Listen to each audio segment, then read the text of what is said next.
This morning, as we talk about what we believe, that's so valuable because today we're actually going to talk about a pretty challenging story. Our story comes from Genesis chapter 22. And if this is your first time with us, I want you to know we are really glad you're here. But I want to give you a little bit of background on what we've been talking about because it's really important.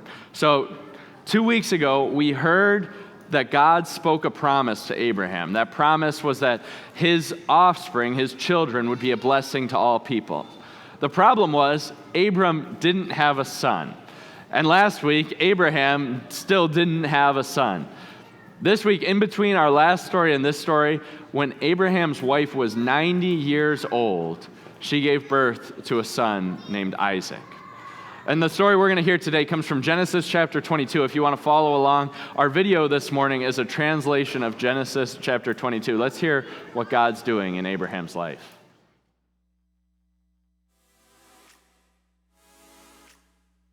Many years passed while Abraham and Sarah waited for God's promise to come true.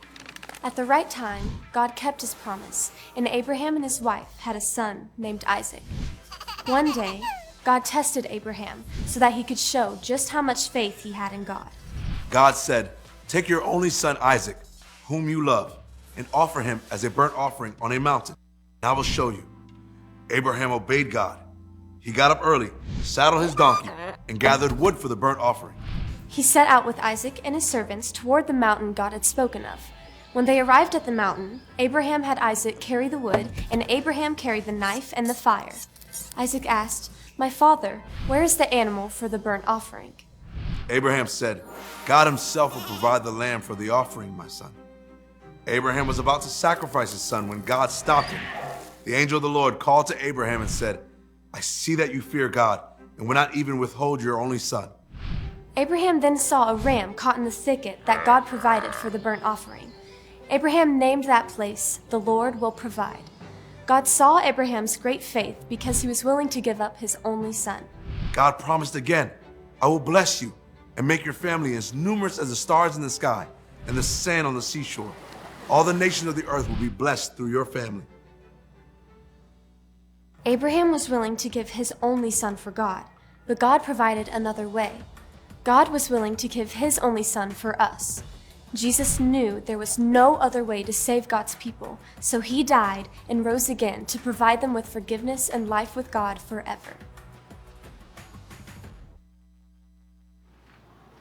So why would God do that?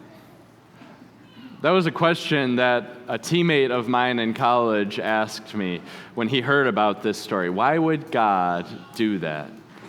And his motivation for the question is really not wanting to believe in God, but seeing a reason not to. Because why would God ask a man to sacrifice his son? Is that a God that I want to believe in? And what I want to do is take that question seriously, because I think it is a good question. Why would God do that? But knowing that we don't get to know the entire mind of God. We can find faithful responses, but we don't get to know everything about why God would do that, but we can find a few pieces of why he would.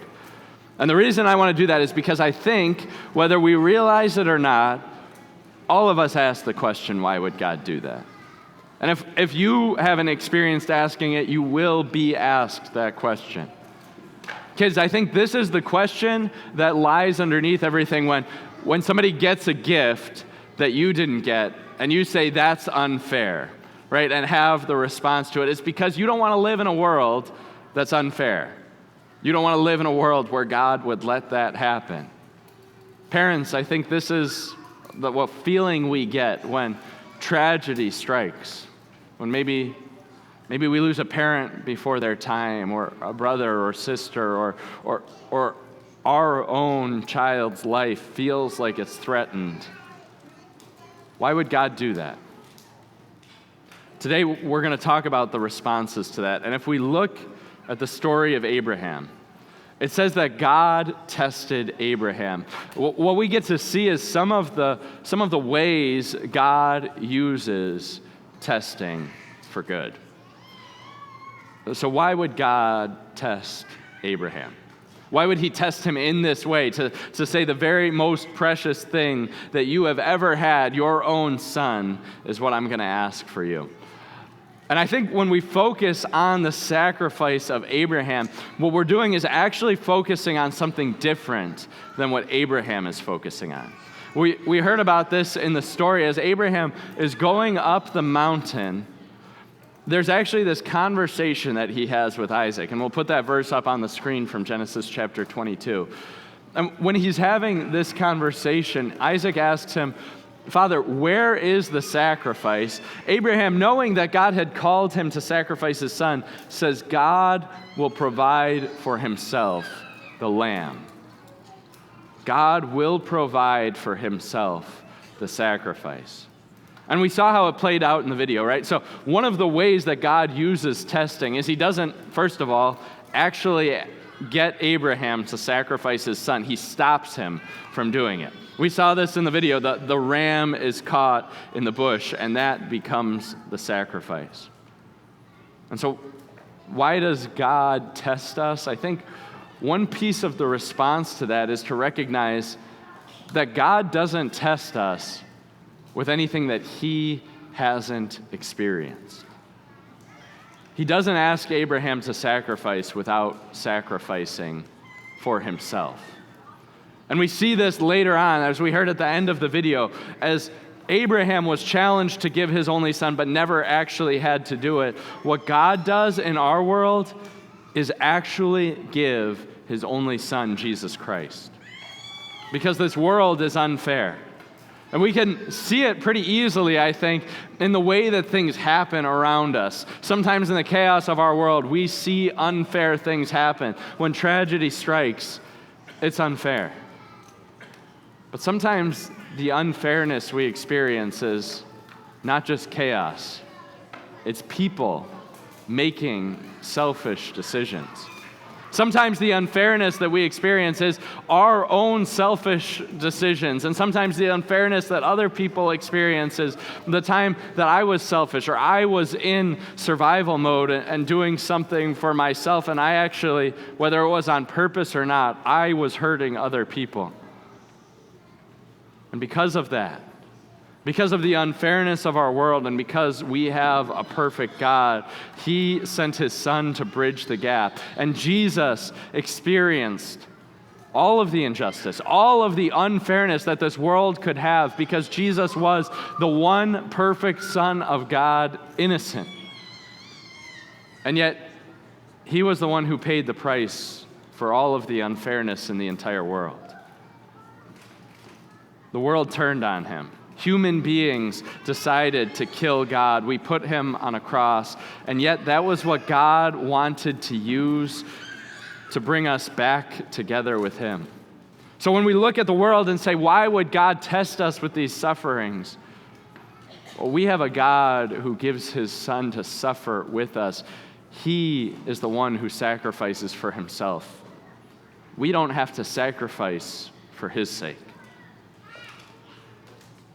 And yet that's just a piece of it, right? Because if our God is only joining us in our suffering, it doesn't really make me want to suffer with him or for him. But the other piece that we see in Abraham's story is that he knows that God isn't only challenging him to do something difficult, but through the difficult situation, God is going to work it for good. The New Testament author of Hebrews actually has this special insight into Abraham's faith at this moment. Let's put that New Testament passage up on the screen from Hebrews chapter 11. Because here we see that by faith, Abraham offered his son Isaac, and he did it because, look at verse 19, he considered that God was able to even raise him from the dead. You see, what Abraham realizes here is no matter what happens, no matter how far God lets this go on, in the end, God is going to do something good. And he can trust that because he's seen that God keeps his promises. This is the same God that let a 90-year-old woman give birth. And so he has trust in the miracle. And this is the amazing thing for our lives, and the amazing thing in the middle of our sufferings, in the middle of the testing, in the middle of the challenges, is that we have a God who works in all things for good. And we trust in that, not just because of Isaac's birth, which was a miracle, that was enough for us to trust in, but because God worked through the worst situation in all of human history. When human beings decided to kill God, God decided, this is the moment that I'm going to work through. I'm going to forgive the sins of the world in it.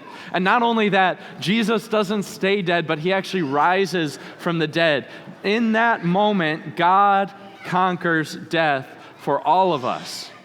In that moment, God works out of the worst thing in the world, the best thing in the world, which is the life that he's promised to us. We look at the resurrection of Jesus, and you can look at the history, and if you take an honest perspective at it, there's plenty of evidence that Jesus has, in fact, risen.